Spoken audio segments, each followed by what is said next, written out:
तो अभी हम लोगों ने इससे पहले वाली क्लास में ये सीखा कि किस तरीके से रियल गैसेस आपकी आइडियल गैसेस से अलग है। अब जो टॉपिक हम लोग सीखने जा रहे हैं उसमें हम ये पढ़ेंगे कि मैं जानती हूँ कि रियल गैसेस आइडियल गैसेस से अलग होती हैं, बट अगर मैं तुमसे ये पूछूँ कितने एक्सटेंट से अलग है या फिर by which extent they are different from each other, तो आप उस चीज को कैसे कैलकुलेट करेंगे, है ना। अगर मैं कहूँगी मेरी हाइट लेट से 5'8" है, अब तुम कहोगे कि तुम्हारी हाइट लेट से 5'10" है, तो मैं तुमसे कहूँगी कि तुम्हारी हाइट मेरे कंपैरिजन में ज़्यादा है, तो हमारी बातचीत क्या होगी कि मैडम कितने से ज़्यादा है ना, या कितने से कम है। तो वी नो दैट कि real gases show deviation from ideal gases. Deviation का मतलब जो उनको फॉलो करना चाहिए था वो वैसा रूट फॉलो नहीं करती और अपनी मनमर्जी का कुछ तो करती हैं, ठीक है। They show deviation, we know that, but वो डेविएशन कितना ज़्यादा किया है उन्होंने या कितना कम किया है उन्होंने, ठीक है, वो एक्चुअली हम लोगों को कैलकुलेट करना है। और उसको कैलकुलेट करने के लिए जो टर्म हम लोग बेसिकली इंट्रोड्यूस करते हैं उसको हम लोग कहते हैं कंप्रेसिबिलिटी फैक्टर, ठीक है। जो टर्म हम लोग इंट्रोड्यूस करते हैं उस पर्टिकुलर टर्म को हम लोग क्या कहते हैं, कंप्रेसिबिलिटी फैक्टर, या फिर कई किताबों में कंप्रेशन फैक्टर भी लिखा रहता है, बट समझ में आ जाता है अगर कंप्रेसिबिलिटी फैक्टर पढ़े हो तो समझ में आ जाता है, सेल्फ अंडरस्टैंडिंग है वो चीज़ कि वो अच्छा कंप्रेसिबिलिटी फैक्टर के बारे में बात कर रहा है। तो फिर भी चलो मैं एक बार लिखवा देती हूँ कि कंप्रेसिबिलिटी फैक्टर, ठीक है, ये हो गया आप लोगों का कंप्रेसिबिलिटी फैक्टर। एक मिनट, स्पेलिंग हाँ ठीक है, अब गलत भी होगी तो ठीक कर लेना। कंप्रेसिबिलिटी फैक्टर यानी कि Z, या फिर आप इसे क्या कहोगे, कंप्रेशन फैक्टर कहोगे। ये किस चीज़ को मेजर करेगा, ये इस चीज़ को मेजर करेगा कि up to how much extend the ideal gases, ठीक है, from ideal gases up to how much extend the real gases are different, ठीक है। तो अगर मेरे को कोई पूछेगा कि Z बेसिकली क्या है, तो मैं ये बोलूँगी कि कितना मेजर ऑफ डेविएशन क्रिएट हुआ है। डेविएशन का मतलब डिफरेंट रिजल्ट्स आप लोगों को मिले हैं, मेजर ऑफ डेविएशन प्रोड्यूस हुआ है, ठीक है, इन रियल गैसेस, ठीक है, विथ रिस्पेक्ट टू किसके, आप लोगों के आइडियल गैस के रिस्पेक्ट में आप लोगों की रियल गैस ने कितना वर्ड प्लीज फोकस करिएगा, डेविएशन शो किया है, उसको मेजर करने की क्वांटिटी को बेसिकली हम लोग क्या कहते हैं, आप लोगों का कंप्रेसिबिलिटी फैक्टर कहते हैं। कंप्रेसिबिलिटी फैक्टर को, ठीक है, हम लोग आगे कल की क्लास में एक बार फिर से पढ़ेंगे जब हम लोग एक्चुअल में रियल गैस इक्वेशन डिराइव करेंगे। जैसे आपने आइडियल गैस इक्वेशन डिराइव तो नहीं की, ठीक है, P = nRT स्टार्टिंग में मोल कंसेप्ट में डिराइव तो नहीं की थी, बट यूज करते आ रहे हो ना तब से, तो वैसे ही अब हम लोग रियल गैस इक्वेशन कल की क्लास में डिराइव करेंगे। तो उस डेरिवेशन में मैं Z को फिर से एक और बार इंट्रोड्यूस करवाऊंगी, बट अभी फिलहाल के लिए आप Z के ऊपर की जो बेसिक जानकारी होती है वो ले लीजिए, ठीक है। तो अब ये जो जानकारी है Z की, ये तो हम लोगों को मिल गई कि बेसिकली Z क्या है, चलो समझ में आ गया है कि Z हम लोगों का क्या है। अब ये Z किस चीज़ को मेजर करता है, Z इस चीज़ को मेजर करता है कि रियल गैसेस कितना डेविएशन दे रही हैं किसके रिस्पेक्ट में, आइडियल गैसेस के रिस्पेक्ट में। अब देखो बहुत ही सिंपल से एग्जांपल है, तुम्हारे में से कोई एक एक्स पर्सन को हमने कहा कि आपको लेट से ये काम करना है, ठीक है। उस पर्सन ने क्या कहा, जो काम उसको जितने टाइम के लिए दिया गया था कि तुम्हें आज 6 आंसर पढ़ने हैं, आज तुम्हें ये चैप्टर रिवाइज करना है, 15 दिन में भी तुम्हें इस 15 तारीख को देना है ना S ब्लॉक कंप्लीट करके, हाँ, तो वैसे ही अगर आपको एक सर्टेन काम दिया जाए, अगर आप उतना काम भी नहीं कर पाओ और आप उससे कम करो, तो मैं उसको क्या कहूँगी कि इसने मुझे कैसा आउटपुट दिया है, निगेटिव आउटपुट दिया है, ठीक है। अच्छा, लेकिन अगर मेरे को ऐसा दिख रहा है कि मैंने जितना काम तुमको कहा था तुम उससे बहुत ज़्यादा काम करके ले आए हो, मतलब मेरे दिए हुए टारगेट से तुमने ज़्यादा का टारगेट अचीव किया है, तो मैं उसको क्या कहूँगी कि तुमने पॉजिटिव आउटपुट दिया है। अब कई स्टूडेंट ऐसे होते हैं जो ये बोलते हैं कि नहीं मैडम हम ना तो ज़्यादा करेंगे ना तो हम कम करेंगे, हम इक्वल करेंगे, जितना बोला गया एग्जैक्टली उतना करेंगे। वो न्यूट्रल बच्चे होते हैं, ठीक है, उसमें भी कोई बुराई नहीं है, बट अगर आप गिवन टारगेट से कम करो तो नेगेटिव हो, अगर गिवन टारगेट से ज़्यादा करो तो आप पॉजिटिव हो। तो एक्चुअली हमने एक ग्राफ प्लॉट किया, ठीक है, तुम तो जानते ही हो ग्राफ प्लॉट बोल्स लॉ में हम लोगों ने किया था प्रेशर वर्सेस वॉल्यूम के रिस्पेक्ट में। तो ये बात तो आपको अच्छे से पता है कि प्रेशर और वॉल्यूम का रिलेशनशिप आपस में कैसा चलता है, इनवर्स का चलता है। और इसका जो ग्राफ मिलता है हम लोगों को कैसा मिलता है, एक रेक्टेंगुलर हाइपरबोला का ग्राफ मिलता है। मैंने ग्राफ प्लॉट किया किसके लिए, एक आइडियल गैस के लिए, ठीक है, मैंने ग्राफ प्लॉट किया आइडियल गैस के लिए। ये dot dot dot dot dot dot dot dot तरीके से मैं आइडियल गैस को रिप्रेजेंट कर रही हूँ। अब तुम्हें हो सकता है कि ऐसा लगे नहीं कि मैडम ये रेक्टेंगुलर हाइपरबोला थोड़ा ना लग रहा है, बट मान लो ये रेक्टेंगुलर हाइपरबोला ही है, ठीक है। ये मैंने ग्राफ प्लॉट किया, क्या ये बात समझ में आ रही है, ये इस तरीके का ग्राफ प्लॉट किया। ये जो डैश डैश है ये मैंने किसके लिए प्लॉट किया है, आप लोगों की आइडियल गैसेस के लिए। अब मैं वही सेम गैस लेती हूँ, ठीक है, मतलब मान लेते हैं ग्राफ मैंने प्लॉट किया है ऑक्सीजन के लिए। जब मैं ऑक्सीजन को as a ideal gas behave करवा रही हूँ, ये उस वक्त का ग्राफ है। अब मैं तुमसे ये कहती हूँ कि छोड़ो ऑक्सीजन को as a ideal gas behave करवाना छोड़ो, एक काम करो, चलो ऑक्सीजन को एज अ रियल गैस अब बिहेव करवाओ। मैंने तुमसे ये कहा। तो जब ऑक्सीजन गैस, उतनी ही क्वांटिटी की ऑक्सीजन गैस उतने ही पर्टिकुलर टेम्परेचर पे रियली बिहेव करती है, रियल तरीके से बिहेव करती है, और उसका जब हम ये आइसोथर्म प्लॉट करते हैं तो हम लोगों को नेचर तो देखो चेंज नहीं होगा, उसका भी आइडियल वाले का भी नेचर रेक्टेंगुलर हाइपरबोला आएगा, इसका नेचर भी रेक्टेंगुलर हाइपरबोला आएगा। बट द डिफरेंस इज कि आपको ग्राफ देखना कुछ इस तरीके का दिखेगा। मेरा ग्राफ उतना परफेक्ट नहीं बनेगा, 2 मिनट मैं पहले इसको मिटा लूँ, drawing skills are not that too good, है ना। तो अब जो आपका ग्राफ बनेगा वो देखो कुछ ऐसा बनेगा। मैं रियल गैसेस को सॉलिड लाइन से इंडिकेट करूंगी, ठीक है, ये ऐसा दिखेगा, ये दिख रहा है, ये भी एक रेक्टेंगुलर हाइपरबोला है बट ये ऐसा दिखेगा। अच्छा, फिर उसके बाद बोलो क्या होगा, उसके बाद आप लोगों को ये चीज़ मान लेते हैं कुछ ऐसी दिखेगी, ये ऐसी, ये ऐसी, ये ऐसी। तो ये ऐसा ग्राफ आया। ये जो पिंक कलर का है ये ग्राफ हमने किसके लिए प्लॉट किया है, वही सेम गैस के लिए सेम टेम्परेचर पे, ठीक है, बट जब वो रियली बिहेव करवा रही है तब। और ये वाला ग्राफ हमने कब प्लॉट किया है, जब वही सेम गैस सेम टेम्परेचर पे सेम अमाउंट की आइडियली बिहेव करवा रही है तब। तो इससे तुम्हें एक ऑब्जर्वेशन देखने को मिल रही है कि अगर मैं इतने रीजन की बात करूं, मैं इस ग्राफ को एक काम करती हूँ 2 पार्ट्स में क्लासिफाई करती हूँ। जो पॉइंट ऑफ इंटरसेक्शन है, ठीक है, इसको, इस वाले को मैं कह देती हूँ कि ये मेरा कौन सा है, ये मेरा रीजन नंबर 1 है, और इसको मैं यहाँ से यहाँ तक के जगह को कह देती हूँ कि ये मेरा रीजन नंबर 2 है। तो रीजन नंबर 1 को यदि आप ऑब्जर्व करेंगे तो आपको ये देखने को मिल रहा है कि आइडियल गैस के ग्राफ से रियल गैस का ग्राफ बिलो आ रहा है। रीजन नंबर 1 में जो रियल गैस का ग्राफ है, रियल गैस का जो ग्राफ है वो बिलो है, किसके बिलो है, आइडियल के। अच्छा, मैं एक और चीज़ बता दूं कि ये जो पर्टिकुलर ग्राफ है ये मैंने नहीं बनाया, ये एक्सपेरिमेंटली प्रैक्टिकल्स किए गए, मतलब, और उनसे रीडिंग्स निकाली गई और उनके लिए फिर ये ग्राफ प्लॉट किए गए। ये मेरे खुद के बनाए हुए कस्टमाइज ग्राफ नहीं है। Done, okay.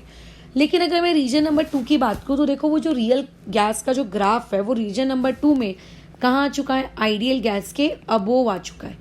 तो क्या मैं इसको वही एक नटखट शरारती स्टूडेंट के जैसे कंपेयर कर सकती हूँ कि रीजन नंबर 1 में जो आपकी रियल गैस है वो रियल गैस आइडियल गैस से के कंपेयर से भी कम रिजल्ट दे रही है, मतलब जितना उसको देना चाहिए आइडियली, ठीक है, जितना काम उसको करना चाहिए आइडियली, वो आइडियली उतना काम भी नहीं कर रही है, बल्कि उससे क्या कर रही है, कम काम कर रही है रीजन नंबर 1 में। क्या मैं बोल सकती हूँ? और रीजन नंबर 2 में आपकी आइडियल गैस जितना काम कर रही थी या जितना भी रीडिंग दे रही थी, रियल गैस उससे ज़्यादा रीडिंग दे रही है।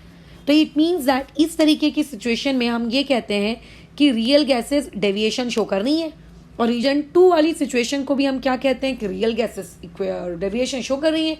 अगर कोई चीज़ आइडियली बिहेव नहीं कर रही है ना, कम कर रहे हो तो भी उसको डेविएशन कहेंगे, ज़्यादा कर रहे हो तो भी उसको डेविएशन कहेंगे। बट द रीजन नंबर 1 में इस पर्टिकुलर चीज़ को कहा जाएगा नेगेटिव डेविएशन। ठीक है, क्यों कहा जाएगा negative deviation? I think I am clear. क्योंकि आइडियल गैस के रिस्पेक्ट में जितना इनको रीडिंग शो करना चाहिए था वो उनसे भी कम कर रही हैं। और रीजन नंबर 2 में इसी पर्टिकुलर ग्राफ को क्या कहा जाएगा, आप लोगों का पॉजिटिव डेविएशन कहा जाएगा, क्योंकि आप लोगों के जितनी आइडियल गैस रीडिंग शो कर रही थी उससे ये ज़्यादा कर रहे हैं। तो हम जानते हैं कि रियल गैसेस डेविएशन शो करती हैं किसके रिस्पेक्ट में, आइडियल गैसेस के रिस्पेक्ट में। बट अगर मैं डेविएशन की बात करूं तो डेविएशन आप लोगों के 2 टाइप के होते हैं। अगर मैं ब्रॉडली क्लासीफाई करूं तो एक होता है पॉजिटिव डेविएशन और एक होता है नेगेटिव डेविएशन। ठीक है, पॉजिटिव डेविएशन का मतलब तुम समझ गए होगे कि आइडियली जो वैल्यूज आनी चाहिए रियल में वो वैल्यूज आइडियल वाले से भी ज़्यादा है, तुमने ज़्यादा काम किया जितना तुम्हें बताया जा रहा था। और नेगेटिव डेविएशन मतलब तुम्हें जितना काम बताए थे तुम उससे भी कम काम करके लाए हो। तो 2 टाइप के डेविएशन पाए जाते हैं। क्लियर है। अब अगर कोई तुमसे बोलेगा 2 गैसेस हैं, गैस एक्स और गैस वाई, 2 बच्चे हैं, गैसेस को छोड़ो, दोनों के दोनों निगेटिव काम करने वाले, मतलब दोनों के दोनों एक से बढ़कर एक गधे। अगर आप उनको बोलोगे काम करके लाना तो वो क्या बोलेंगे, जा मैडम हम नहीं करके लाते। दूसरा वाला बोलेगा, वो बोलेगा मैं सिर्फ 10 क्वेश्चन करके लाऊंगा, 3 छोड़ दूंगा, देख लो। तो दूसरा वाला दोस्त बोलेगा अच्छा तू 10 करेगा, जा मैं 9 करूंगा। मतलब उनके बीच में ये कंपटीशन चल रहा है कि कौन कितना कम काम करेगा। और मान लेते 2 दोस्त, उनके बीच में इस बात को लेके कंपटीशन चल रहा है कि कौन कितना ज्यादा काम करेगा। तो if you want to measure कि which type of deviation is there, how will you measure? If you want to measure कि between 2 type of same deviations, which deviation is more, how will you measure? So in order to resolve this problem, we are introducing a new factor in our life, that is compressibility factor. So I hope so कि compressibility factor क्यों introduce किया गया ये चीज़ तुम लोगों को clear है। ठीक है, अच्छा अब compressibility factor को आप define कैसे करते हो, how you are going to define the compressibility factor? तो देखो कंप्रेसिबिलिटी फैक्टर को आइडियली, ठीक है, जब मतलब पहली बार ये टर्म इंट्रोड्यूस करके तुम्हारी दुनिया के सामने लाकर रखी गई तो उस वक्त उस जमाने में जिस इंसान ने ये काम किया था उसने कंप्रेसिबिलिटी फैक्टर को इस तरीके से डिफाइन किया था कि मोलर वॉल्यूम, ठीक है, अब वॉल्यूम और मोलर वॉल्यूम दोनों में डिफरेंस होता है, प्लीज नोट इट डाउन। ठीक है, अगर तुम भूल गए हो कि मोलर वॉल्यूम क्या है तो तुमको हम बताए थे कि मोल कंसेप्ट में पढ़ लेना। अगर तुमने मोल कंसेप्ट में नहीं पढ़े हो तो अभी यहाँ पे तुम्हें तकलीफ आ रही होगी, तो एक बार मोलर वॉल्यूम को रिवाइज कर लेना। ठीक है, मोलर वॉल्यूम किसका, रियल वाले का, ठीक है, और मोलर वॉल्यूम अपॉन में बोलो किसका, आइडियल वाले का। क्या ये बात समझ में आ रही है? हाँ, ये बात तो समझ में आ रही है। इस पर्टिकुलर रेशो को हम लोगों ने डिफाइन किया Z। अब ये जो रियल गैस है, इस रियल गैस का अगर कोई मुझसे पूछेगा कि मैडम आप मोलर वॉल्यूम कैसे निकालेंगे, बताइए आप मोलर वॉल्यूम कैसे निकालने वाली हैं, प्लीज एक्सप्लेन अस, तो मैं उसको किस तरीके से जवाब दूंगी कि देखो मोलर वॉल्यूम होता क्या है। तो हम उसको जवाब देंगे कि मोलर वॉल्यूम इस, अच्छा दूसरी सबसे ज़रूरी चीज़, इस पर्टिकुलर चीज़ को सेम प्रेशर पे किया जा रहा है और इसको सेम टेम्परेचर पे किया जा रहा है। अदरवाइज अगर आप प्रेशर वेरी कर दोगे तो फिर कैसे चलेगा। तो अब अच्छा बात ही वापस में आ जाते हैं। अगर कोई तुमसे कहेगा कि मैडम आप मोलर वॉल्यूम कैसे निकालेंगे, तो मैं कहूँगी मोलर वॉल्यूम निकालना कोई बहुत बड़ी चीज़ नहीं है। उस गैस का उस पर्टिकुलर प्रेशर और टेम्परेचर पे जो भी वॉल्यूम है, उस रियल गैस का जो भी वॉल्यूम है, आप उसको डिवाइड कर दो उस रियल गैस के मोल्स के साथ, तो आपको क्या मिल जाएगी, मोलर वॉल्यूम मिल जाएगा। सिमिलरली अगर तुमको आइडियल गैस का मोलर वॉल्यूम निकालना है तो तुम आइडियल गैस के वॉल्यूम को डिवाइड कर दो आइडियल गैस के किसके साथ, मोल्स के साथ। बोलोगे ठीक है, ये तो बेसिक डेफिनेशन है मोलर वॉल्यूम की।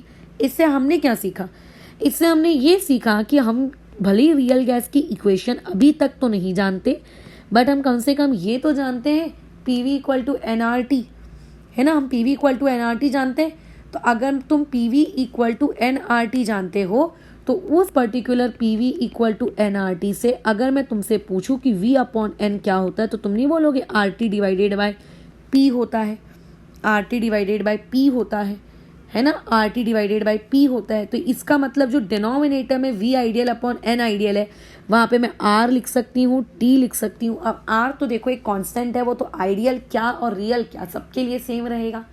और पहले ही हम बातचीत कर चुके हैं कि टेम्परेचर और प्रेशर भी भैया आपको क्या रखना है, सेम रखना है। तो आइडियल का टेम्परेचर क्या, रियल का टेम्परेचर क्या, आइडियल का प्रेशर क्या, क्या नाम है, रियल का प्रेशर क्या, तो ये आएगा RT अपॉन P। समझ रहे हो? इस इक्वेशन को थोड़ा सा सिंप्लीफाई कर दीजिए। तो डोंट यू थिंक कि इक्वेशन ये बन गई है PV अपॉन में NRT। डोंट यू थिंक कि इक्वेशन यही बन गई है? देखो सिंप्लीफाई करो। मैंने P के साथ जो रियल वर्ड लिखा, सॉरी जो V के साथ जो रियल वर्ड लिखा था और N के साथ जो रियल वर्ड लिखा था वो मैंने हटा दिया। क्यों हटा दिया? क्योंकि R आपका कोई रियल आइडियल के लिए तो होता नहीं है कि डिस्टिंग्विश करने की नीड पड़ रही हो। T और P तो हमको वैसे भी सेम रखना है, तो मेरे को डिस्टिंग्विश करने की नीड पड़ रही हो, इसीलिए मैंने हटा दिया। तो Z को आप डिफाइन कैसे करते हो कि it is the ratio of molar volume, ठीक है, किसका, रियल गैसेस का, to the molar volume of ideal gases. और अगर इसी पर्टिकुलर बातचीत को सिंप्लीफाई किया जाए तो Z का हमारे पास सबसे ज़्यादा यूज़ होने वाला फॉर्मूला निकल कर आता है बाहर, that is PV upon NRT। Almost her student को ये फॉर्मूला रटा होता है जो भी JEE वगैरह की तैयारी कर रहा है। What is that? PV upon NRT। What is that? PV upon NRT। आया कहाँ से वो नहीं पता, बट ये पता तो होता है, पता होना भी बहुत ज़रूरी है। अब इमेजिन यहाँ पे हम लोग दो कंडीशंस बना लेते हैं, ठीक है, यहाँ पे हम लोग दो कंडीशंस बना लेते हैं। अगर मैं कहती हूँ कि इमेजिन करिए Z की वैल्यू आप लोगों की आ गई, बोलो कितनी, 1। थोड़ा अपना मेंटल कैलकुलेशंस करो, अपने दिमाग का प्रयोग करो। अगर तुमसे ये कहा जाए कि Z की वैल्यू आ गई 1, एक ये कंडीशन हो सकती है, ठीक है, Z ठीक कर लेना। और दूसरी कंडीशन क्या हो सकती है कि Z की वैल्यू 1 नहीं है, बराबर, यही तो कंडीशन होगी। और क्या होगी? एक तरफ Z की वैल्यू या तो 1 होगी और दूसरी तरफ Z की वैल्यू या तो 1 नहीं होगी। अगर Z की वैल्यू 1 हो गई तो डोंट यू थिंक इस इक्वेशन को मैं ये लिख सकती हूँ आप लोगों का 1 इक्वल्स टू आपका PV अपॉन में NRT, ये लिखा जा सकता है। अगर मैं इसको और सिंप्लीफाई करूँ तो इसको मैं लिख सकती हूँ PV इक्वल्स टू NRT। तुम्हें नहीं लगता कि PV इक्वल टू NRT कहीं देखा देखा लग रहा है? बचपन से पढ़ते आ रहे हैं PV इक्वल टू NRT, बोलो क्या है? ये एक आइडियल गैस इक्वेशन है। इससे हमको ये शिक्षा मिलती है कि जब जब दुनिया में कभी भी किसी भी गैस का अगर Z की वैल्यू 1 होगी तो वो गैस हमेशा क्या करेगी, बोलो आप लोगों की, हमेशा बोलो क्या करेगी, वो हमेशा आइडियल गैस इक्वेशन को फॉलो करेगी। या फिर बेसिकली अगर किसी गैस का Z बराबर 1 आ जाता है तो वो गैस आप लोगों की आइडियल होगी। So if you want to identify that at given condition of temperature, pressure and volume the gas is behaving ideally और not, just calculate its Z. How will you calculate its Z? PV divided by NRT. Put the value of P, put value of V, put value of NRT. If it comes out to be 1, then you can say that at given conditions of temperature and pressure, the gas is behaving like an ideal gas. तब आप ऐसा कह सकते हो। लेकिन अगर Z की value 1 नहीं आती है, ठीक है, अगर Z की वैल्यू 1 नहीं आती, जैसे कि अभी हम लोगों की जितनी बातचीत हुई इससे हमें कम से ये तो समझ में आ गया कि Z इक्वल टू 1 किसकी सिचुएशन होती है, आइडियल गैसेस की सिचुएशन होती है। और अगर Z इक्वल टू 1 नहीं आया तो ऑब्वियस है कि वो एक रियल गैस की इक्वेशन, मतलब एक रियल गैसेस होंगी वो। अब अगर Z की वैल्यू 1 नहीं आ रही तो वहाँ पे आप और कितनी पॉसिबिलिटीज फ्रेम कर सकते हो और क्या क्या कंडीशंस वहाँ पे निकाली जा सकती हैं। तो देखो दो कंडीशंस वहाँ पे हो सकती हैं, नेचुरल है ये चीज़, इसमें क्या मैं बोलूँ, या तो Z आप लोगों का लेस देन 1 रहा होगा, अगर इक्वल टू 1 नहीं है तो दो ही पॉसिबिलिटीज़ है, या तो वो लेस देन 1 रहा होगा या तो Z ग्रेटर देन 1 रहा होगा। समझ रहे हो? अब चाहे Z लेस देन 1 आए चाहे Z ग्रेटर देन 1 आए, रहेगी वो कंडीशन रियल गैसेस की। परंतु जब जब Z 1 से छोटा आता है, मतलब आइडियल गैस के लिए कंडीशन क्या है, 1, और अगर आपका Z 1 से भी छोटा आ रहा है, इसका मतलब आइडियल गैस से भी छोटा आ रहा है, इसका मतलब आइडियल गैस से भी छोटा आ रहा है, तो ऊपर जो मैंने प्रवचन दिए थे पॉजिटिव नेगेटिव को लेकर कि अगर कोई सिचुएशन में आइडियल गैस से भी छोटी वैल्यू अचीव हो रही है, ठीक है, तो उस पर्टिकुलर डेविएशन को हम लोग कौन सा डेविएशन कहेंगे, निगेटिव। तो अगर आपके पास Z की वैल्यू लेस देन 1 आ रही है, इसका मतलब आपकी वो रियल गैस आइडियल गैस के रिस्पेक्ट में कैसा डेविएशन शो कर रही है, negative deviation, and vice versa, यानी कि बाजू वाली डेफिनेटली आपकी कौन सा डेविएशन शो कर रही होगी, पॉजिटिव डेविएशन शो कर रही होगी। Is it clear? Okay, done. तो क्या हमारा एम सिर्फ इतना ही पढ़ना था इस क्लास में कि नेगेटिव डेविएशन कब होगा, पॉजिटिव डेविएशन क्या हो? It sounds to be a very theoretical कि अच्छा ये तो बहुत ही थ्योरेटिकल लग रहा है करके मैडम, ये तो बहुत इजी लग रहा है। अब देखो इस पर्टिकुलर टॉपिक से अच्छे अच्छे कंसेप्ट कैसे निकल के आते हैं। कंसेप्ट नंबर 2 पे हम लोग बातचीत करते हैं, बल्कि वही सबसे इंपॉर्टेंट कंसेप्ट है। बातचीत ये है, अगर कोई गैस मान लेते हैं निगेटिव डेविएशन शो कर रही है, अगर कोई गैस निगेटिव डेविएशन शो कर रही है यानी कि उसके z की वैल्यू लेस देन 1 है, उसके z की वैल्यू लेस देन 1 है, तो अकॉर्डिंग टू दिस एक्सप्रेशन अगर मैं z की वैल्यू लेस देन 1 रखती हूँ तो डोंट यू थिंक अगर z की वैल्यू लेस देन 1 आएगी तो ऐसे केस में वहाँ पर जो पीवी वो भी nRT से लेस हो जाएगा, मानते हो? एंड वाइस वर्सा, अगर z की वैल्यू हम ग्रेटर देन 1 रखते तो वहीं पे आप लोगों का यही पीवी क्या हो जाता, ग्रेटर देन nRT हो जाता। मैथ्स करवा रही हूँ और कुछ नहीं करवा रही हूँ, ठीक है? मैथ्स करवा रही हूँ, कुछ नहीं करवा रही हूँ। क्लियर है लीजिए? अच्छा, अब ध्यान से सुनिएगा, ध्यान से। अब अगर मेरा पीवी लेस देन nRT है, मान के चलते हैं, इसका मतलब क्या? इसका मतलब क्या कि ज़रूर मेरी आइडियल गैस का जो वॉल्यूम है, ज़रूर मेरी आइडियल गैस का जो वॉल्यूम है, क्योंकि z को हम किसके रिस्पेक्ट में डिफाइन कर सकते हैं? वॉल्यूम के रिस्पेक्ट में भी तो डिफाइन कर सकते हैं ना। तो अगर मैं z को वॉल्यूम के टर्म्स में डिफाइन करूं और अगर मैं ये कहूं कि मेरा z आपका लेस देन 1 है, तो इस इक्वेशन को देखो और इस इक्वेशन को देखकर मेंटली सोचो कि फिर रियल और फिर आइडियल गैसेस के मोलर वॉल्यूम के लिए क्या रिलेशनशिप होगा। बुक में कई बार मोलर वॉल्यूम को ना सीधा सीधा वो वीएम ना लिखते हुए वी लिख देता है, इसलिए प्लीज समझ जाना कि बेसिकली वो वी के बारे में ही बात कर, मतलब मोलर वॉल्यूम के बारे में ही बात कर रहा है। और नहीं तो वॉल्यूम के लिए भी आप वही रिलेशनशिप लेकर चलना, क्योंकि हम ये मान के चल रहे हैं कि हम जिन गैसेस को कंपेयर कर रहे हैं उनके सेम मोल्स ले रहे हैं, अलग अलग मोल्स नहीं ले रहे हैं, ठीक है? तो फिर अगर मोल सेम होंगे तो फिर वो कट जाएगा, क्योंकि जो रियल और आइडियल के बीच में डिफरेंस होता है वो प्रेशर और वॉल्यूम की वजह से होता है, मोल्स की वजह से थोड़ी ना होता है फिर, ठीक है ना? ओके, चलो बातचीत आती है। अगर मैं इस एक्सप्रेशन पे तुमको कहूँ कि please focus on this expression and tell me कि अगर आपके पास z की वैल्यू लेस देन 1 आती है तो रियल गैस और आइडियल गैस के बीच में क्या रिलेशनशिप होगा? तो आप साफ साफ कहोगे कि मैडम रियल गैस से जो वॉल्यूम निकल के आ रहा है, वो रियल गैस वाला जो वॉल्यूम निकल के आ रहा है, वो रियल गैस वाला वॉल्यूम कम आ रहा है as compare to ideal gas.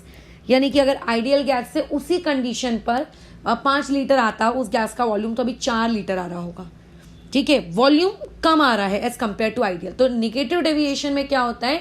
Real gases कम वॉल्यूम शो करती हैं as compare to ideal gases.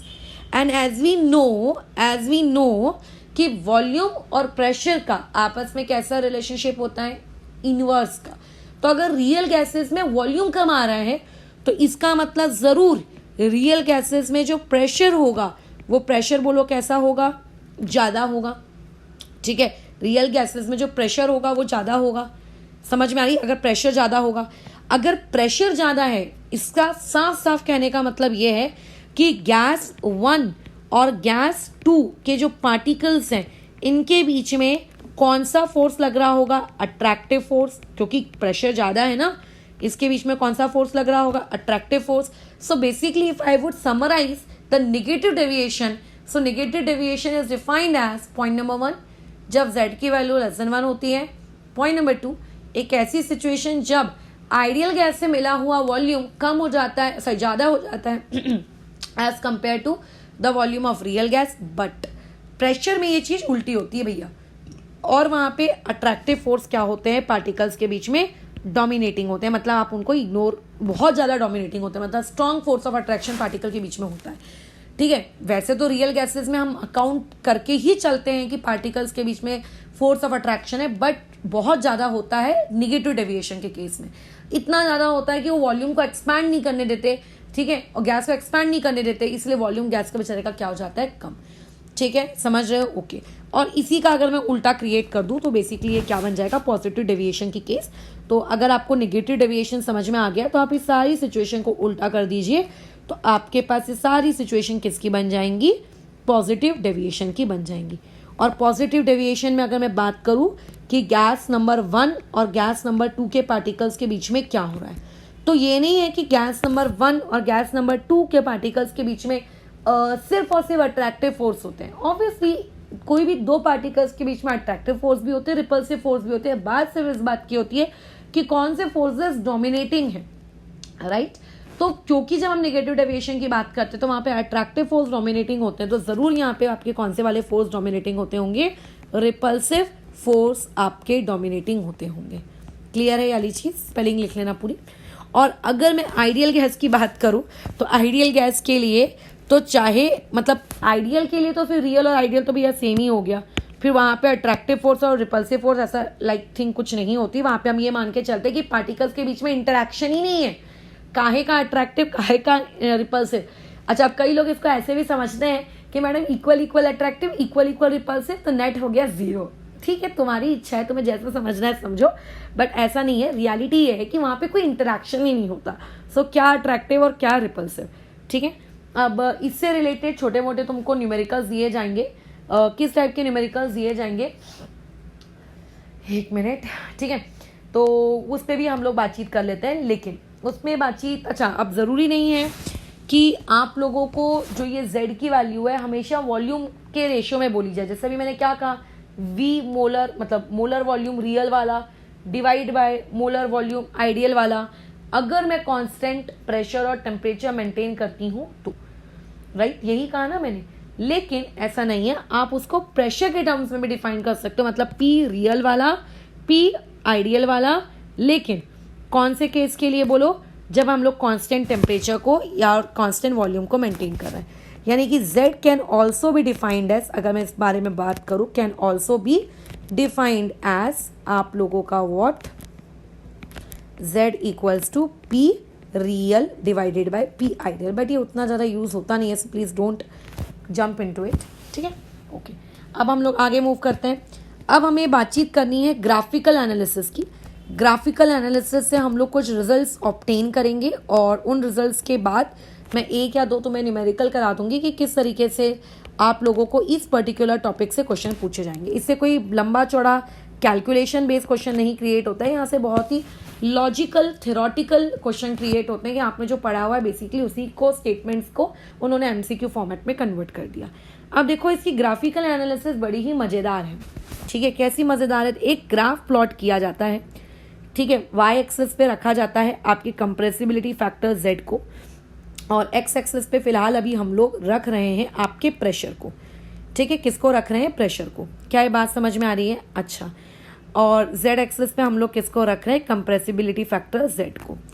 अब आपको ग्राफ प्लॉट करने को कहा गया, तो आपने बोला कि एक मिनट रुको, किसी भी गैसेस का ग्राफ प्लॉट करने से पहले, अभी बचपन से हम लोगों की आदत है ना, इसको हम लोग ओरिजिन लेते हैं, तो आप लो ओरिजिन, कोई दिक्कत नहीं है, 1 होगा कहीं ना कहीं, लेट इट बी 1, ये 1 है। अब जो आइडियल गैसेस होती हैं, आइडियल गैसेस के लिए z बराबर बोलो क्या होता है, 1 हो जाता है। तो हमने कहा कि एक काम करो, ये dot dot dot dot dot dot dot dot dot dot dot dot एक लाइन खींच देते हैं। ये लाइन किस चीज़ को इंडिकेट करती हैं, ये लाइन आपकी आइडियल गैसेस को इंडिकेट करती है, ठीक है। जो भी इस लाइन के नीचे कर्व्स होंगे वो बताएंगे कि वो निगेटिव डेविएशन वाले हैं, जो भी इस लाइन के ऊपर कर्व्स होंगे वो क्या बताएंगे कि हम पॉजिटिव डेविएशन वाले हैं। ऑब्वियस है, z से अगर कम हो तो नेगेटिव, z से ज़्यादा हो तो पॉजिटिव। और ये ग्राफ आप लोगों का बनाया गया है कब, जब हम लोग टेम्परेचर को बोलो क्या रख रहे हैं, कॉन्स्टेंट रख रहे हैं, समझ में आ रहा है, जब हम लोग टेम्परेचर को क्या रख रहे हैं, कॉन्स्टेंट रख रहे हैं। अब सुनो, बहुत ही इंटरेस्टिंग फैक्ट्स है। हम लोगों ने डिफरेंट गैसेज ली, टेम्परेचर सेम है फिलहाल सभी गैसेज के, उनको प्लॉट करना शुरू किया। तो हम ये देखते हैं कि दो गैसेस बड़ी बदतमीज हैं, हीलियम एंड हाइड्रोजन, ठीक है। दो गैसेस बड़ी ही बदतमीज हैं, हीलियम एंड हाइड्रोजन।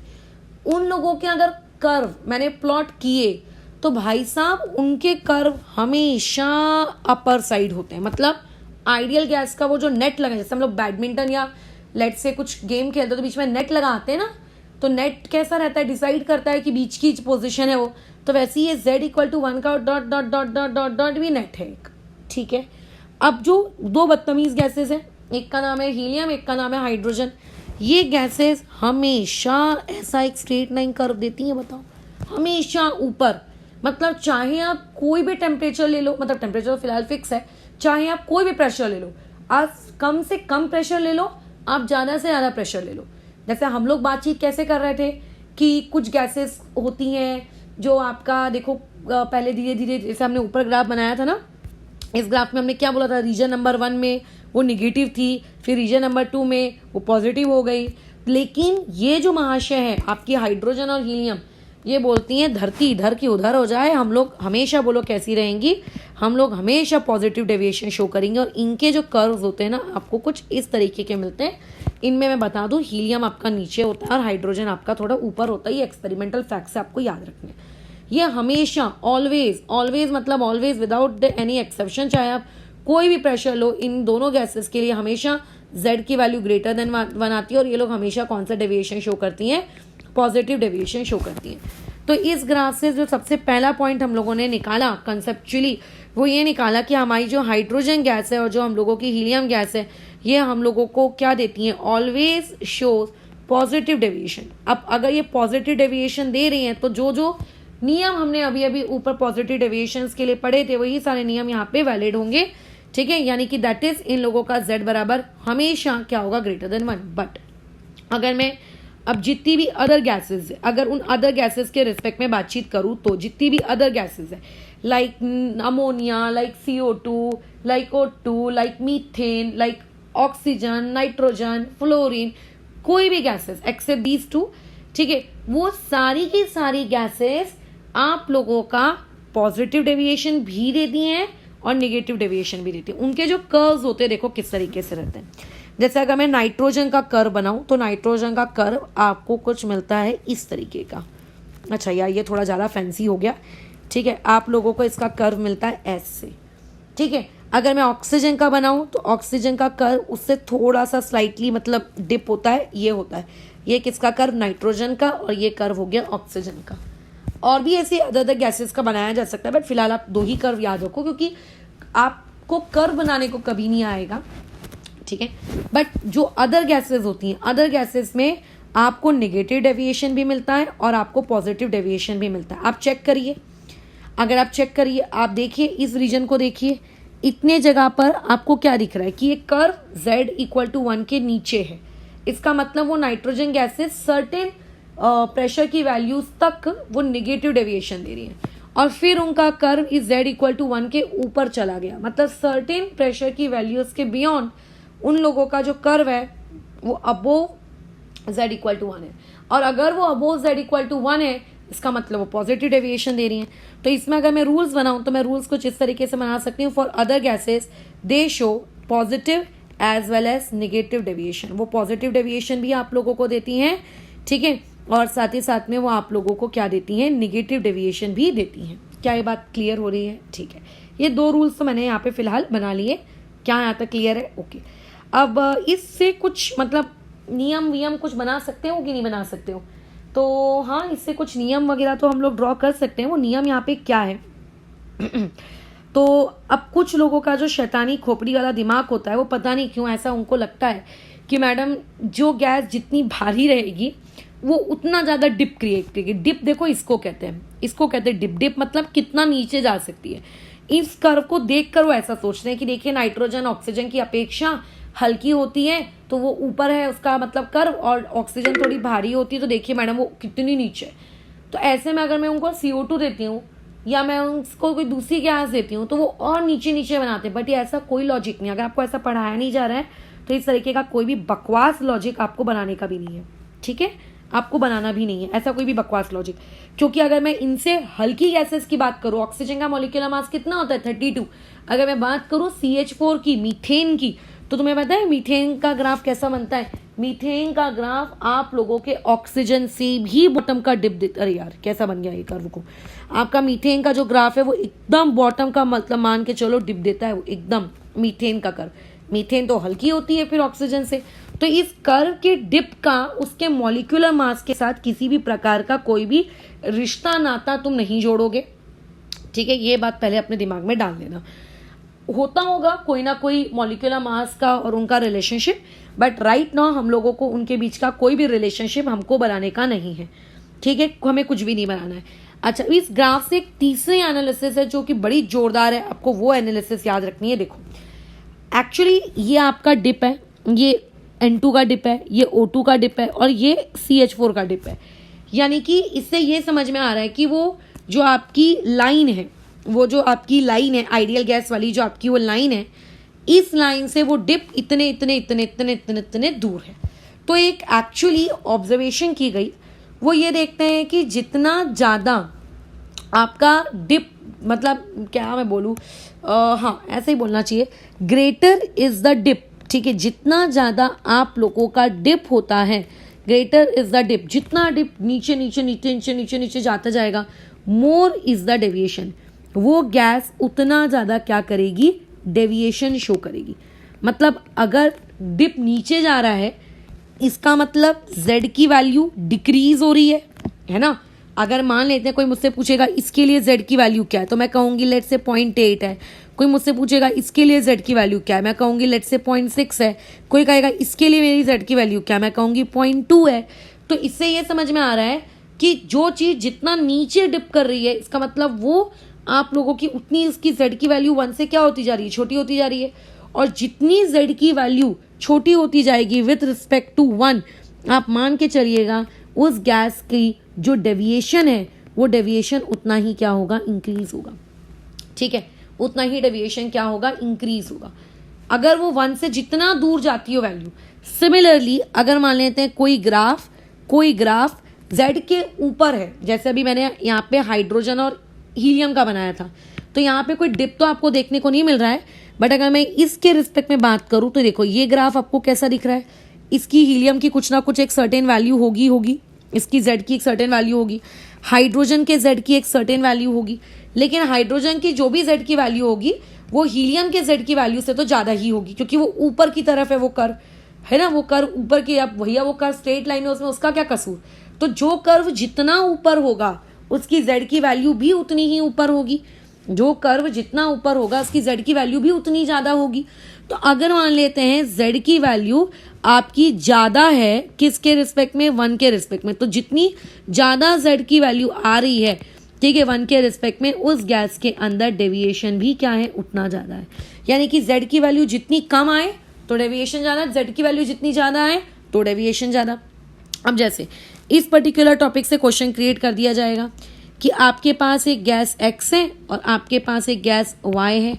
जो गैस X है इसके लिए आपको Z बराबर दिया है लेट से 1.5, और जो आपके पास दूसरी गैस है, इस दूसरी गैस के लिए आपको Z बराबर दिया है लेट से 1.9।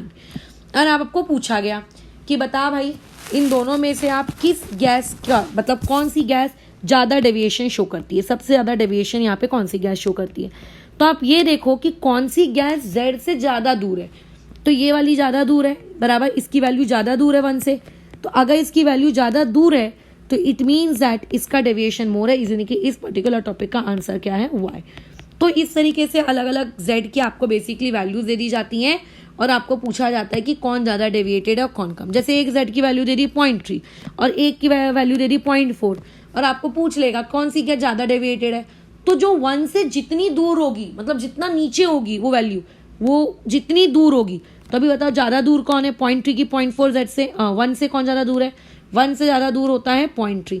तो क्योंकि 0.3 ज़्यादा दूर है किससे, आप लोगों के Z से, इसका मतलब यहाँ पे जो ज़्यादा डेविएशन देगा, वो ज़्यादा डेविएशन देने वाली गैस फिलहाल कौन है, अभी यहाँ पे इस पर्टिकुलर केस में, इस गिवन सेट के लिए आप लोगों के क्या नाम है, X है। ठीक है, तो ये चीज़ तुमको थोड़ा सा याद रखना है। कर्व अगर तुमको दिए जाएं तो कर्व से आप क्या सीख मिलेगी, आपको ये पता रखना है।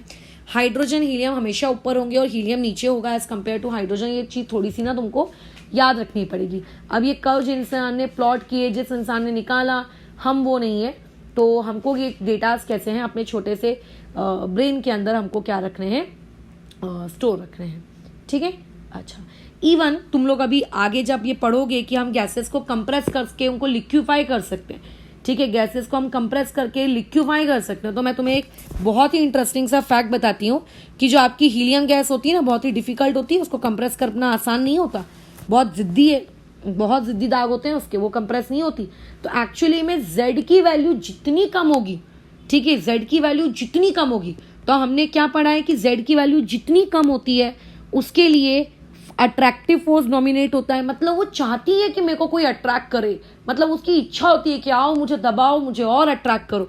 इससे हम ये बातचीत कर सकते हैं कि Z की वैल्यू अगर जितनी कम रहेगी तो उस पर्टिकुलर रीजन में गैसेस जो होती हैं वो इजीली कंप्रेस हो जाती हैं। गैसेस क्या हो जाती हैं? इजीली कंप्रेस हो जाती हैं, ठीक है, and can be liquefy easily.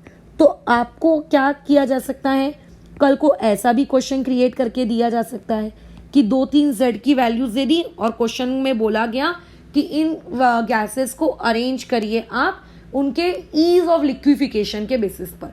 तो भैया ईज ऑफ लिक्विफिकेशन मुझे कैसे पता, मैं क्या गैस को लिक्विफाई करने जा रही हूँ क्या? नहीं, आप उन Z की वैल्यू से आप ये देखिए कि सबसे कम Z की वैल्यू किसकी है। जितनी Z की वैल्यू कम होगी लिक्विफिकेशन आपका उतना ईजिली हो जाएगा, कंप्रेशन आपका उतना ही आसान होगा, ठीक है। और अगर Z की वैल्यू हम लोग ऊपर चले गए, मतलब Z ग्रेटर देन 1 में चले गए, तो वहां पे एक्चुअली मैं ये नहीं कह रही कि कंप्रेशन होगा ही नहीं, बट वहां पे आप लोगों का कंप्रेशन क्या होगा, डिफिकल्ट हो जाएगा। वहां पे गैसेस को लिक्विफाई करना कैसा होगा, तकलीफदायी होगा। तो बस इसी टाइप के क्वेश्चन ना पेपर में भी क्रिएट होंगे। आपको जो थ्योरी लिखा के दी जा रही है, इसी थ्योरी को घुमा फिरा के वो किसी ना किसी तरीके से आपसे क्या है क्वेश्चन वो पूछ लेगा। समझ में आ रही है बात? क्या है क्लियर? ओके। तो अभी हमने एक ग्राफ पढ़ा, चलो अभी ग्राफ नंबर 2 की तरफ मूव करते हैं। इस ग्राफ नंबर 1 और ग्राफ नंबर 2 को अपनी ग्राफ नोटबुक के नोट्स में इंक्लूड कर लेना। मैंने कहा था अलग से बनाया करो ग्राफ के नोट्स। अब हम एक दूसरा ग्राफ प्लॉट करते हैं। हमने पिछली बार प्रेशर को वेरी किया था और टेम्परेचर हमने कांस्टेंट रखा था। इस बार अगेन हम Z एक्सिस पे Z को, सॉरी Y एक्सिस पे Z को प्लॉट करेंगे और जो हमारी X एक्सिस है, इस पर्टिकुलर X एक्सिस पर हम लोग किसको प्लॉट कर रहे हैं, मान के चलो यहाँ पे हमने आप लोगों का टेम्परेचर इस बार हम लोग क्या कर लेते हैं, क्या कहते हैं उसको, कांस्टेंट नहीं रखते। इस बार हम लोग टेम्परेचर कांस्टेंट नहीं रखेंगे, इस बार हम लोग टेम्परेचर को वेरी करेंगे, ठीक है। इस बार हम लोग टेम्परेचर को बोलो क्या करेंगे, वेरी करेंगे, ठीक है। इस बार हम लोगों ने टेम्परेचर को कांस्टेंट नहीं रखना है, बल्कि इस बार में ग्राफ किसके वर्सेस बनाना है, Z वर्सेस आपके T के वर्सेस ग्राफ बनाना है। तो पहले तो वही अपना नेट लगा लो। तो लेट से हमने ये नेट लगा ली। ये नेट किस चीज को इंडिकेट करती है, आइडियल गैस को इंडिकेट करती है, और इसके लिए Z बराबर बोलो कितना होता है, 1। अब मैं क्या कर रही हूँ, गैस सेम रख रही हूँ। मुझे मतलब बेसिकली स्टडी करना है कि एक ही गैस को अगर अलग अलग टेम्परेचर पे रखा जाए तो अलग अलग टेम्परेचर पे रखने से क्या उसके Z की वैल्यू में कोई चेंजेस आते भी हैं कि नहीं आते, या फिर Z इंडिपेंडेंट होता है टेम्परेचर के। वैसे तो इंडिपेंडेंट नहीं होता है ना, अपॉन T दिख रहा है, ठीक है। तो अगर आप टेम्परेचर को वेरी करो तो डेफिनेटली आपका Z वेरी होगा, बट फिर भी मुझे स्टडी करना है। तो हमने एक्सपेरिमेंट्स किए। चलो मान लेते हैं आपने रेफरेंस के लिए गैस ले ली। रेफरेंस के लिए मान लो मैंने हाइड्रोजन गैस ले ली। चलो रेफरेंस के लिए मैंने हाइड्रोजन, तुमको अभी अभी सिखाए हैं कि हाइड्रोजन गैस का जो कर्व होता है वो dot dot dot dot dot dot के ऊपर होता है और वो भी एक स्ट्रेट लाइन होता है। मान लेते हैं मैंने हाइड्रोजन गैस को 90 डिग्री सेल्सियस पे लिया है। 90 डिग्री सेल्सियस पे ये मेरी हाइड्रोजन गैस है, ठीक है। कौन सी है, 90 डिग्री सेल्सियस पे मेरी हाइड्रोजन गैस है। मैंने अभी टेम्परेचर 30 डिग्री सेल्सियस कम कर दिया। तो अब ये जो मेरा कर्व है ऊपर जाएगा कि नीचे आएगा, ये कर्व नीचे आने लगता है।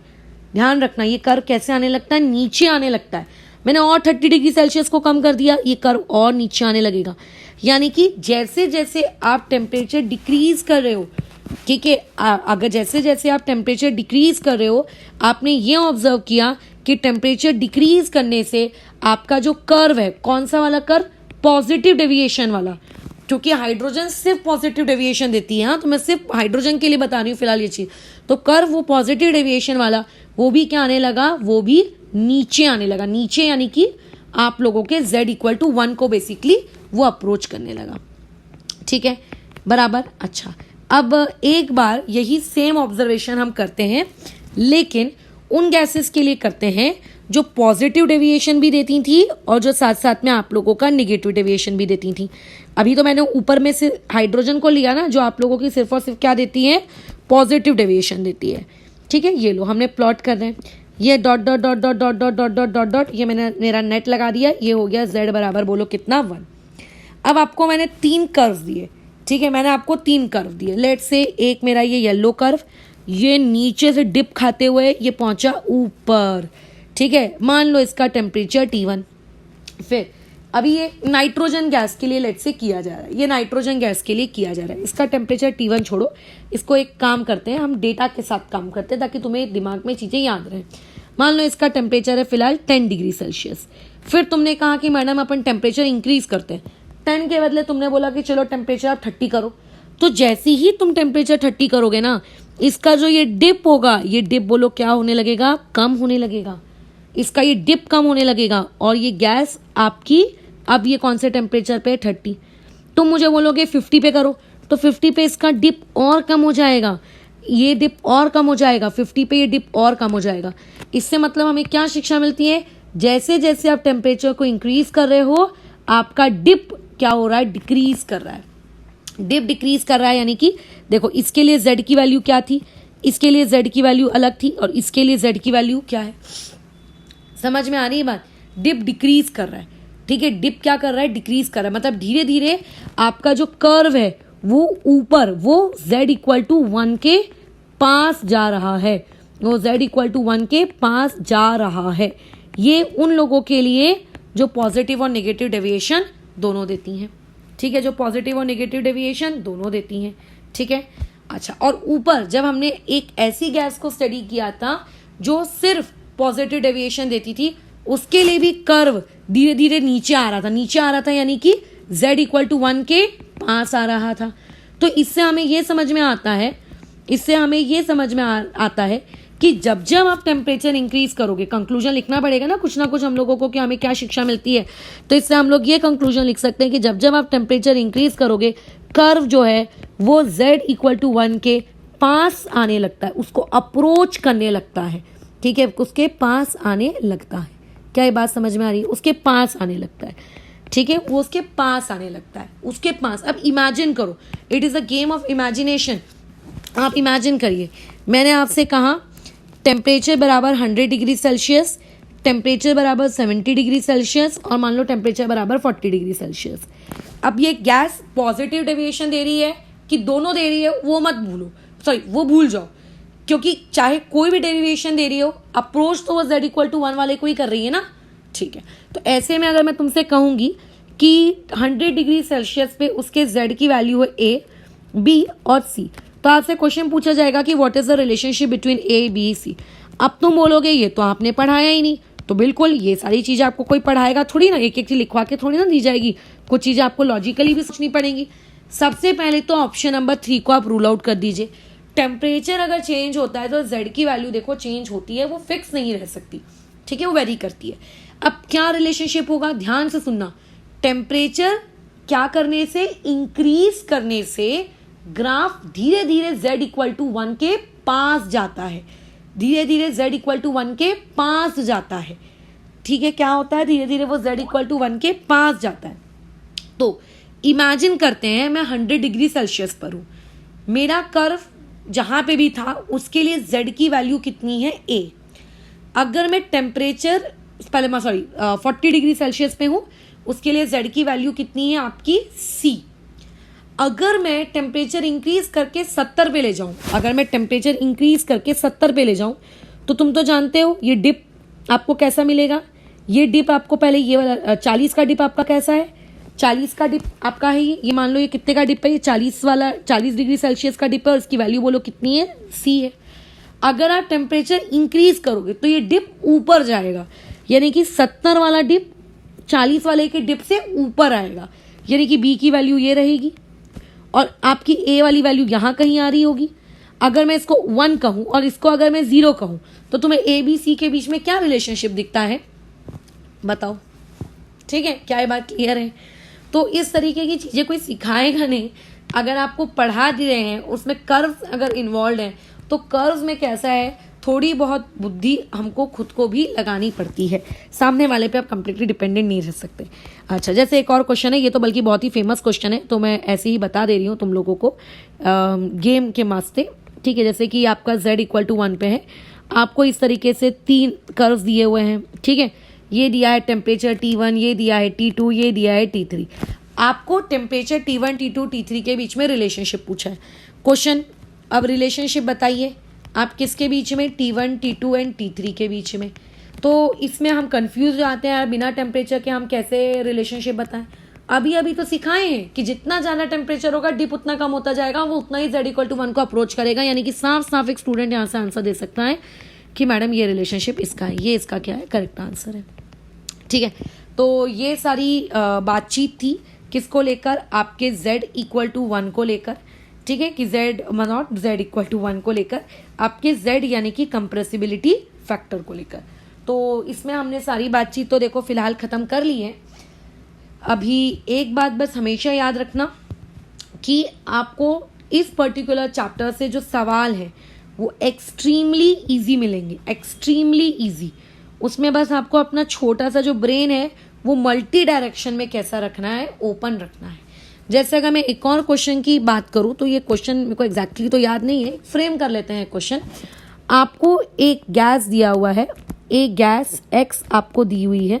ठीक है, एट, अरे यार ये अटक क्यों रहा है, एट टेम्परेचर मान लेते हैं 40 डिग्री सेल्सियस दिया है। रैंडम क्वेश्चन है, मुझे इसका आंसर वगैरह कुछ नहीं पता है। और एट 2 atm प्रेशर है। अच्छा, इस गैस X का आपको आई थिंक इसका चार्ज खत्म हो रहा है इसलिए अटक रहा है। ठीक है, तो ये गैस X है, इसका आपको क्या दिया हुआ है, इस पर्टिकुलर गैस X का आपको टेम्परेचर दिया हुआ है। और इस पर्टिकुलर गैस का आप लोगों को क्या दिया हुआ है, आप लोगों को क्या नाम है, atm प्रेशर दिया हुआ है। इसके मोल्स मान लेते हैं, दे देते हैं, ये 2 मोल्स आपको दिया है। और क्या दिया होना चाहिए, वॉल्यूम। ठीक है, और बोल लेते हैं कि इसका जो वॉल्यूम है मान लो 5 लीटर है। अब आपको पूछता है कि आप नेचर ऑफ गैस बताइए। अब हम कंफ्यूज हो जाते हैं यार कि नेचर ऑफ गैस क्या होता है। अच्छा, इसको 1 atm कर दो, उसको 2 atm मत करो। इसको नेचर ऑफ गैस क्या कैसे बताएं हम लोग, ये तो हमने पढ़ा ही नहीं है, ये तो हम लोगों के सिलेबस के बाहर की चीज़ आ गई, कुछ नहीं है सिलेबस के बाहर का। नेचर ऑफ गैस बताने का मतलब है वो आपसे बेसिकली ये पूछ रहा है कि आपकी गैस जो है वो रियल है कि वो आपकी गैस क्या है, आइडियल है, वो आपसे ये पूछना चाह रहा है। ठीक है, वो आपसे बेसिकली ये पूछना चाह रहा है। तो आप क्या करो, टेम्परेचर को पहले तो केल्विन में कन्वर्ट करो, Z=PV/nRT आप कैलकुलेट करो जो भी कंडीशन दी है उसके अकॉर्डिंग। ठीक है, ओके, यहाँ से Z की एक सर्टेन वैल्यू आएगी। अब ये Z की वैल्यू कितनी आ रही है आप बस इतना लिखो। अगर 1 आ रही है मतलब रियल गैस है, 1 नहीं आ रही है इसका मतलब, सॉरी 1 आ रही है मतलब आइडियल गैस है, 1 नहीं आ रही है इसका मतलब वो रियल गैस है, खत्म। ठीक है, ये सारी बातचीत थी और कुछ भी नहीं। और उसके बाद एक बस छोटा सा टॉपिक हम लोग लिख के छोड़ देते हैं ताकि कल की क्लास हम यहीं से आगे कंटिन्यू करेंगे। वो टॉपिक ये है कि वाई दिस डेविएशन अकर, कि क्यों ये डेविएशन हो रहा है, क्यों हम लोगों को रिजल्ट्स एकदम परफेक्ट आइडियली नहीं मिल रहे, क्यों हमको कुछ वेरिएशन देखने को मिल रहा है। जैसे हम लोग बचपन से पढ़ते हैं ना, 10 लीटर पानी है, 20 लीटर पानी है, दोनों को मिक्स कर दो 30 लीटर पानी हो गया, चलो मान लेती हूँ हो गया। बट अभी तुम जब सोल्यूशन एंड कोलैबोरेटिव प्रॉपर्टीज पढ़ोगे ना तब तुम्हें पता चलेगा कि नहीं, हमेशा 10 लीटर प्लस 20 लीटर मिला के 30 लीटर नहीं होता। हो सकता है 30 से कम हो सकता है 30 से ज़्यादा हो। अगर 30 से कम हुआ तो वहाँ पे भी नेगेटिव डेविएशन, और वहाँ 30 से ज़्यादा हो तो वहाँ पे भी पॉजिटिव डेविएशन। वहाँ पे बस फर्क कितना है, यहाँ आइडियल आइडियल आइडियल आप पढ़ रहे हो, वहाँ पे भी आप पढ़ोगे। ठीक है, राउल्स लॉ के लिए प्रति ideal behaviour, non ideal behaviour, वहाँ भी पढ़ोगे। बट बात यह है कि आखिर फिलहाल गैसियस स्टेट में ये डेविएशन आपको देखने को क्यों मिल रहा है। सिंपल चीज़ है, एक ही इसका रीज़न है, सॉरी 2 ही इसके रीज़न है। हमारे इनकरेक्ट अजम्पशंस, जो हमने अजम्पशंस बनाए ना, कि अब मैं बार बार रिपीट नहीं करूँगी कि क्या अजम्पशंस बनाए, क्योंकि लास्ट क्लास में मैं ऑलरेडी बता चुकी हूँ। जो इनकरेक्ट अजम्पशंस आपने बनाए, इनकरेक्ट अजम्पशंस इसके लिए बेसिकली क्या है, जिम्मेदार हैं आपकी इस दुर्गति के लिए। वो इनकरेक्ट अजम्पशंस की वजह से हम लोगों को ये डेविएशन देखने को मिल रहा है, बराबर। अच्छा, कौन से अजम्पशंस, 2 अजम्पशंस बनाए थे हम लोगों ने। एक बनाए थे कि प्रेशर जो होता है वो बिटवीन आप लोगों के गैस मॉलिक्यूल्स, वो क्या है ही नहीं, मतलब अप्रॉक्सीमेटली 0। और सिमिलरली जो वॉल्यूम होता है बेचारे आपके गैस मॉलिक्यूल्स का, उनको भी हम क्या मान लेते हैं, अप्रॉक्सीमेटली 0, इग्नोर। ठीक है, बस कि आपने इंटरमॉलिक्यूलर अट्रैक्शंस को ठीक है, इंटर प्रेशर नहीं लिखती, इसको मैं लिख देती हूँ इंटरमोलिकुलर अट्रैक्शंस को, दो मॉलिक्यूल्स के बीच के अट्रैक्शन को या दो इंटरमोलिकुलर इंटरैक्शन को आपने क्या रख लिया, बोलो, मान लिया कि वो है ही नहीं, जीरो। ये मानना आपका गलत है, क्योंकि रियलिटी में इंटरैक्शन होता है। आपका ये मान लेना गलत है कि वॉल्यूम है ही नहीं भैया उनका, ये गलत है। रियल गैसेस में आप ऐसा नहीं कर सकते। बस यही वो दो रीजंस थे जिनकी वजह से आपको ये डेविएशन देखने को मिला, जिसकी वजह से हमको ये शिक्षा मिली कि आइडियल गैस इक्वेशन सही नहीं है और इस आइडियल गैस इक्वेशन को करेक्शन करने की नीड है। तो अभी हम जो इक्वेशन पढ़ते हैं PV इक्वल टू NRT, इसमें अब करेक्शन किया जाएगा, एक नई इक्वेशन बनाई जाएगी। और टेंशन मत लो, उस नई इक्वेशन को तुम्हें यूज नहीं करना है, वो सिर्फ बना के रखना है और उस इक्वेशन से रिलेटेड छोटे मोटे प्रॉब्लम्स करने हैं। अदरवाइज कभी भी आपको उस इक्वेशन को यूज नहीं करना है। आप चाहे मोल कंसेप्ट पढ़ रहे हो या आप दुनिया का कोई भी चैप्टर पढ़ रहे हो, आप अपनी छोटी सी बुद्धि का इस्तेमाल नहीं करेंगे कि चलो गैस को रियल मान के रियल गैस इक्वेशन से क्वेश्चन सॉल्व करेंगे। तुम्हें प्रैक्टिकल केमिस्ट्री में नहीं उतरना है, तुम्हें सब कुछ आइडियल है तुम्हारी दुनिया में, और तुम्हारी दुनिया में अनलेस एंड अनटिल बोला ना जाए तुम गैस को आइडियल मानकर PV इक्वल टू NRT ही लगाओगे। हम कल डिराइव करेंगे कि वो रियल गैस इक्वेशन क्या है, ठीक है। वी विल डिराइव टुमारो कि what is this real gas equation, और फिर इस रियल गैस इक्वेशन में छोटे मोटे कांस्टेंट्स आते हैं। जैसे PV इक्वल टू NRT में एक ही कांस्टेंट था, यहाँ पे दो और कांस्टेंट आएंगे, एक स्मॉल a आएगा, एक स्मॉल b आएगा। वो स्मॉल a स्मॉल b का क्या असर होता है, कैसा चेंज आता है, तो बेसिकली कल हमको वो सब पढ़ना है। पूरी तरीके से हमें रियल गैस इक्वेशन कल बनानी है, और रियल गैस इक्वेशन से किस टाइप के क्वेश्चन फ्रेम हो सकते हैं हमें ये सीखना है। तो फिलहाल इस चीज को यहाँ करेक्ट रोकते हैं। कल हम लोग वॉल्यूम मतलब आपका जो फॉर्मूला है उसके डेरिवेशन से शुरुआत करेंगे और आगे कंटिन्यू करेंगे। बाद में मैं बता दूं, कल की इक्वेशन को डिराइव करने के बाद आप अगेन आपने आज की क्लास में जो z पढ़ा ना, आज की क्लास की z और कल की क्लास की इक्वेशन दोनों को कंबाइन करके भी हमको रिजल्ट्स बनाने हैं, ठीक है। तो आज का टॉपिक तुम्हें पता होना चाहिए बहुत ही अच्छे तरीके से, ठीक है, ओके। अब इससे पहले जो क्लास हुई थी उस क्लास में मैंने तुमसे क्या कहा था कि आपके पास जो आइडियल गैसेस होती हैं, एक मिनट, हेलो, अच्छा ठीक है, तुम नहीं आ रही,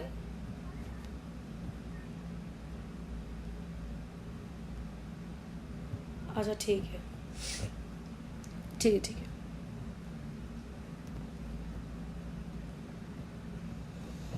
ठीक है, हाँ। तो जैसा मैंने लास्ट क्लास में बताया था कि एक रियल गैस भी आइडियल गैस के जैसे बिहेव कर सकती है अगर आप उसको हाई टेम्परेचर दो, और बोलो प्रेशर कैसा दो, आप उसको प्रेशर कैसा देंगे, आप उसको लो, ठीक है। ध्यान रखना, ये बहुत इंपॉर्टेंट चीज है, ठीक है। तो फिलहाल इस पर्टिकुलर टॉपिक को यहाँ पर हम लोग रोकते हैं, और उसके बाद कल हम कंटिन्यू करेंगे। और जो मैंने अभी स्टेटमेंट कहा वो इस ग्राफ से भी समझ में आ रहा है। देखो, अगर आप लो प्रेशर पर हो तो देखो ये रियल और आइडियल के बीच में गैप ज्यादा नहीं है, ऑलमोस्ट वो एक दूसरे को अप्रोच कर रही है। अगर आप और प्रेशर कम करोगे तो वो और एक दूसरे को अप्रोच करेंगे। तो ये स्टेटमेंट इस ग्राफ से जस्टिफाई होता है, और ये ग्राफ एक्सपेरिमेंटली बनाया गया है, ठीक है।